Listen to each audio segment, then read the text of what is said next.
मंचावर असलेले सर्वच मान्यवर आणि जिभाऊ करंडकचे सर्व आयोजक, आपण सर्व जमलेले बंधू आणि भगिनींनो, प्रथम मला हा जो दीपस्तंभ पुरस्कार दिलेला आहे तो माझ्यावर ज्यांनी संस्कार केले ते आईवडील आणि गुरुजन यांच्या प्रती अर्पण करतो.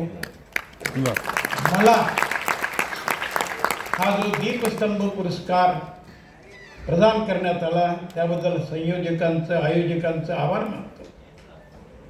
या प्रसंगी एक गोष्ट फक्त सांगावीशी वाटते की जी संस्था गाडगे बाबांच्या नावाने आपण स्थापन केलेली आहे, ज्या गाडगे बाबांनी आयुष्यभर सर्वसामान्य लोकांना अंधश्रद्धेपासून लांब राहण्याचा प्रयत्न केला. आपण काही न करता मुलांना शिकवा, शिकून ताकमानेने समाजापुढे उभे करा. शेवटी आपली जमवलेली सगळी माया जी असेल ती कुटुंबाला न देता कर्मवीर भाऊराव पाटलांना बोलून गोरगरिबांच्या मुलांना शिकवायच्यासाठी दिले. अशा अत्यंत समाजोपयोगी, समाजपरी काम करणाऱ्या माणसाचं नाव आपण दिलं त्याबद्दल आपलं नागसेन आणि कंपनी आपलं फार मनपूर्वक अभिनंदन करतो, कौतुक करतो. दुसरा महत्त्वाचा मुद्दा असा की जीवनामध्ये तुम्ही मोठे व्हा, काहीही करा, परंतु आई वडिलांना विसरू नका. मातृ, पितृ आणि आचार्य हे ऋण आपण फेडायला विसरू नका. नागसेन, आपण आपल्या वडिलांच्या स्मृतीप्रित्यर्थ हा महाराष्ट्रभर गाजलेला जिभाऊ करंडक सातत्याने 14 वर्ष जगवला.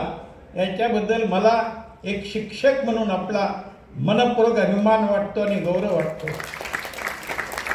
आणि कैलास भाऊ, मला कल्पना आहे मित्र हो, कैलास भाऊ बँकेचे चेअरमन हे कोणालाही पाठीशी उभे राहत नाहीत. माझ्या म्हणजे त्यांची बँक माझ्या घरात आहे.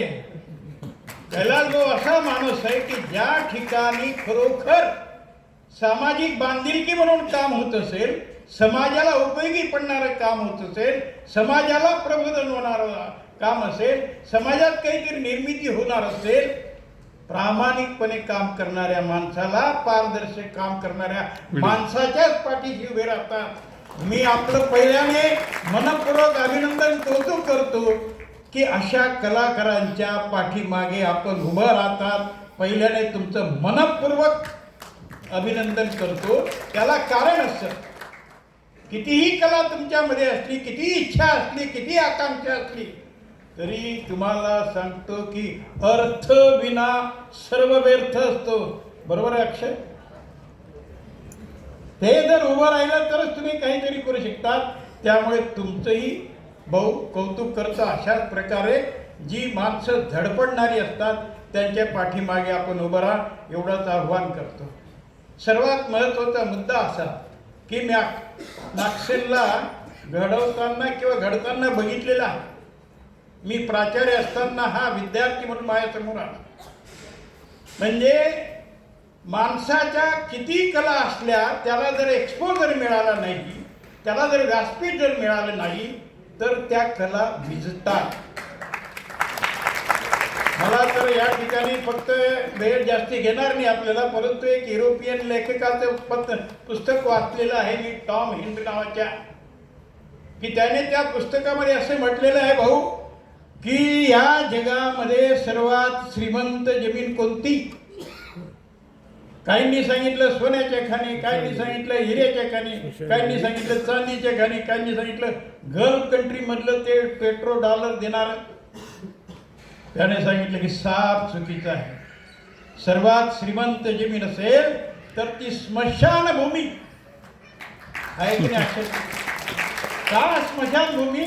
की त्या स्मशानभूमीमध्ये असे असंख्य लोक होते ज्यांच्या डोक्यामध्ये खूप चांगले विचार होते, चांगली शक्ती होती, चांगल्या कल्पना होत्या, परंतु त्या सक्सेस होऊ शकला नाही, ते करू शकले नाही, म्हणून त्या तिथंच जाळल्या गेल्या.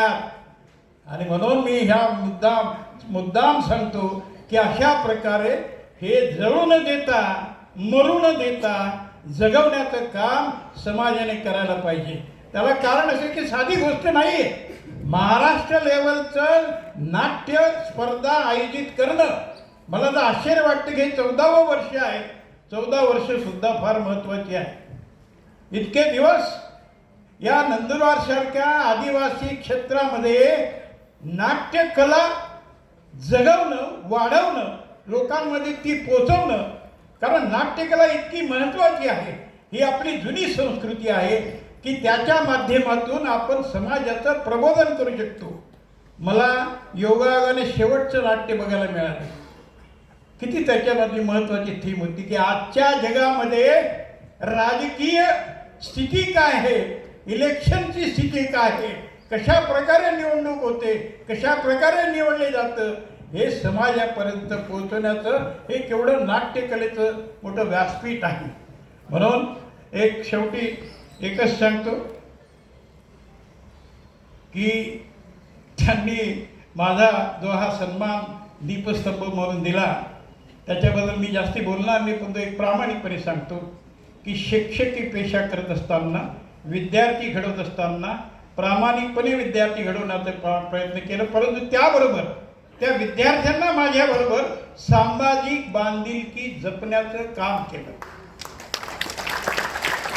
म्हणजे अक्षयजी तुमची आठवण करून सांगतो की नंदुरबार शहरापासून तर पैठणपर्यंत 43 विद्यार्थी सायकलवरती झाडे लावा, झाडे जगवा, पर्यावरण वाचवा यासाठी आम्ही पैठणपर्यंत आलो आहे.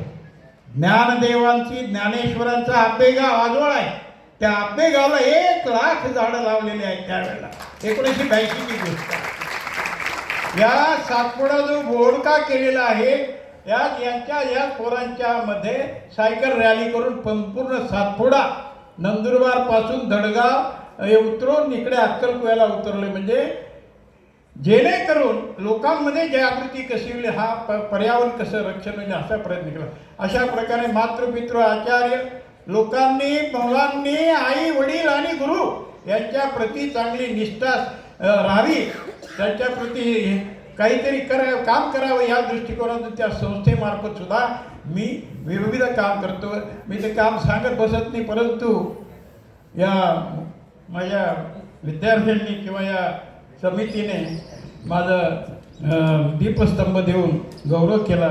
मी त्याच्याबद्दल आभार मानतो आणि मी माझे 2 शब्द संपवतो. जय हिंद, जय महाराष्ट्र.